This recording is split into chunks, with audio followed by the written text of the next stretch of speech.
I heard Elizabeth Holmes is at it again, and if you don't remember who Elizabeth Holmes was not to threat because I didn't either until it just recently popped up. Elizabeth Holmes founded Theranos, a blood testing company. She was the one that claimed that she was making a medical device that was going to revolutionize the medical industry, and she was basically cross-playing as Steve Jobs. The whole thing was that you would take one drop of blood, put it into this relatively inexpensive machine, and it would tell you whatever kind of diseases that you had. But it turned out that she was lying to investors, and the technology either wasn't ready and it was going to take a lot longer than she said, or she was just completely lying. She went all over the magazines. She was super famous for like a second, and now she's even more famous because they made magazines and movies and books and documentaries and YouTube videos about her. But now she's back at it again from prison, but in 2025 with a little help from artificial intelligence. So, it might just work this time. Now you might be thinking to yourself, who would invest after all that? I mean, she's in prison for fraud,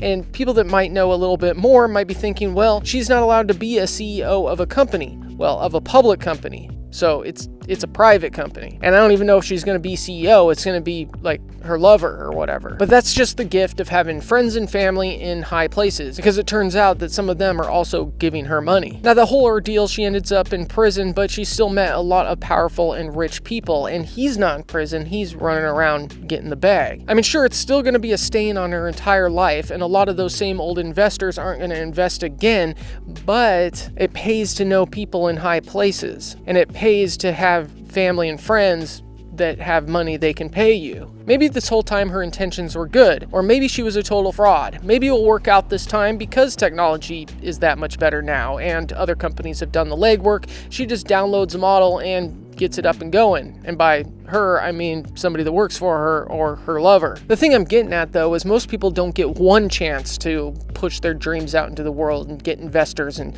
build a big company and play Steve Jobs as role play, where she's literally in prison and she's getting investors to basically do the same thing that she's in prison for, minus the fraud or whatever. It just seems like if you're born into a certain family or part of a certain crowd, you're always the one to get the bag. I mean, even Sam Bankman-Fried's up on podcasts trying to get pardoned. Of course, there's always exceptions, and I still think people should follow their dreams. Anything's possible. You work hard enough, you become the right person, you get lucky at the right time at the right place, and all those things line up. Sure, rags to riches. I still think it's possible. The American dream is still real in some way. It's still a dream. And if nothing else, humans with purpose are a lot happier. I sure have realized that. Now,